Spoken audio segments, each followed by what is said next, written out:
We've all been there, even me. Sometimes you think, how much of myself am I sacrificing for this career? How much of myself am I suppressing or hiding or giving up just to be successful?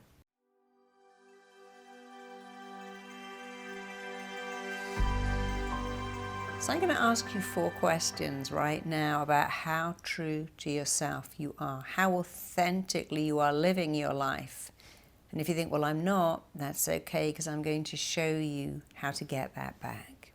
So question number 1, do you value yourself? And how much value do you think you bring to your career of choice? You see, we all have the same needs. We need to have certainty, diversity, connection, significance, growth, contribution, making a difference. The number 1 reason that people stay in a career and will never leave is I make a difference, I contribute something, I feel like I'm doing something meaningful. And the number 1 reason to leave a career is, what's the point? This is just so menial. I don't feel it has any purpose. And so a lot of people kind of give up and go, well, you know, I need to make the money, the paycheck is good, I'm going to sacrifice my emotional, mental health because I've got a good salary. But what you need to have is a very good salary and this feeling of I'm making a difference, I'm doing something worthwhile, I'm contributing, I'm growing. And the thing that's stopping you doing that is not your skill.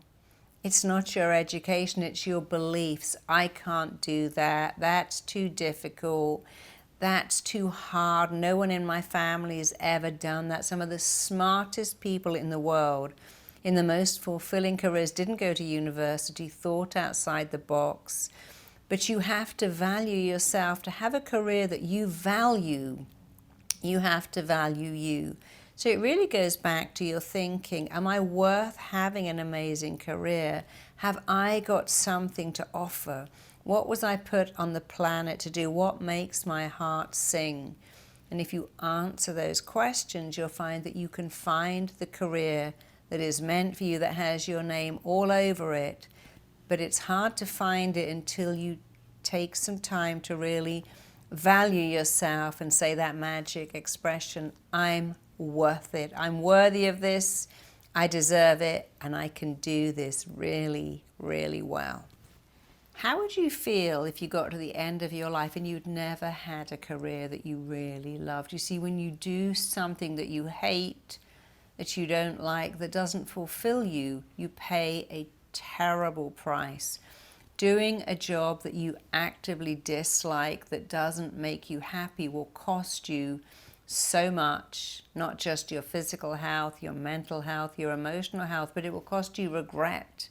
I've worked with many clients who are on retirement come to me and say, hey, I always wanted to be in law, but I've been a teacher. I always wanted to work as a vet, but I've spent my whole life not doing it, and now it's too late, and now I'm depressed. I'm full of regret. We so often regret what we didn't do.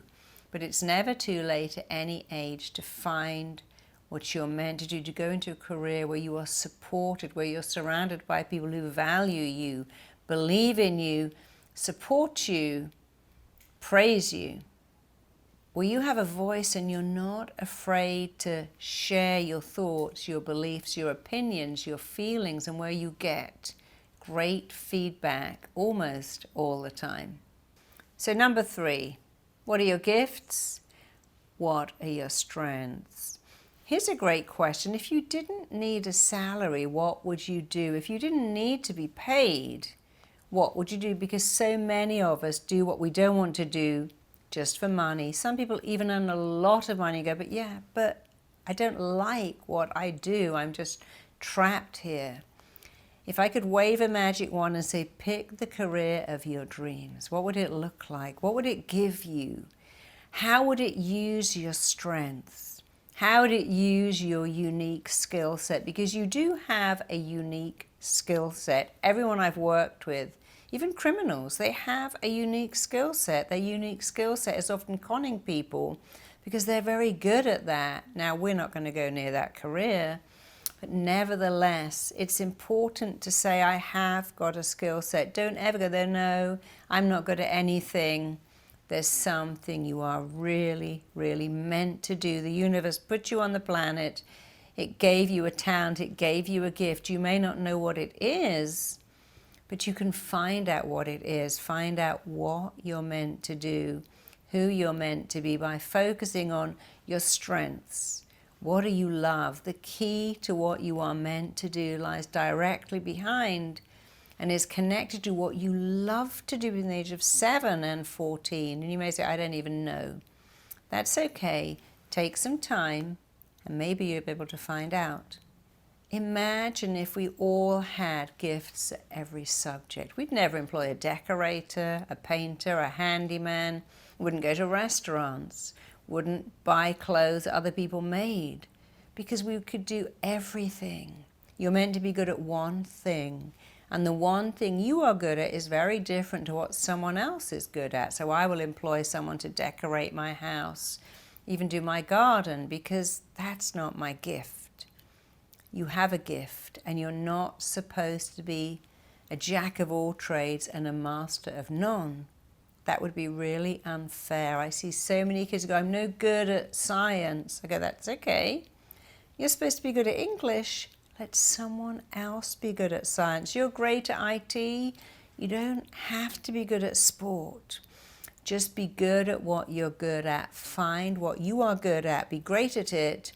And don't even worry about what you're not good at, because you were never meant to be good at that. That's for someone else. Here's number 4. When you were a child, you thought you could do anything. I'm going to be a pilot. I'm going to be a fireman. I'm going to be an astronaut. Little children have no limits on what they think they can do. They haven't learned to have limiting beliefs and blocking beliefs. They feel they can do anything, be anything, go anywhere. And I wonder what's happened to you. How did you lose that belief that, oh, I'm going to do that? That's got my name all over it. I've worked with many young children, and they have big dreams. They're very ambitious. They always want to be something amazing and profound, and they're always going to make a difference. Once upon a time, you came onto the planet feeling invincible. There was nothing you couldn't do, nowhere you couldn't go. You thought you maybe be a dancer or a pilot, and you wouldn't even question whether you could do that. You just believed that you could do it. So when you look back at that little kid inside of you that was full of excitement, full of ambition, full of dreams, full of big goals, what happened? Why did you stop believing that you could do anything and be anything? Because you can actually reactivate, remanifest, even regenerate, and certainly recreate that belief you were born with. I'm going to do something amazing with my life. You can get all of that back starting today. Many people look at me and say, wow, I'd love to have your job. I've had so many clients come to me for therapy, go, I want to do what you do. And eventually I created my own course, and actually a lot of my own clients came and trained with me and said, wow, this is the best job in the world. Now I have certainty, diversity, connection, significance, growth, contribution, make a difference. I pick my own hours. I work around my children, and I find it so meaningful. I'm really working on helping fix other people, but in the process, I'm actually fixing myself. And people think to train in RTT, you need a degree in psychology. You do not. The only thing we look for is, do you have people skills? Do you like people? Do you want to make a difference? Do you want to help people? Do you want to be in the people helping business? It's a great business to be in, and you can be really successful at it too. Click the link below and find out how you can do what I do, and how you can wake up every day knowing that you're making a difference, not just to other people's lives, but to your own life too. I really think I've got the best job in the world. I've trained 10,000 people now, and they think the same thing. And guess what? You could be one of them as well. Click the link below, and I'd love to meet you soon.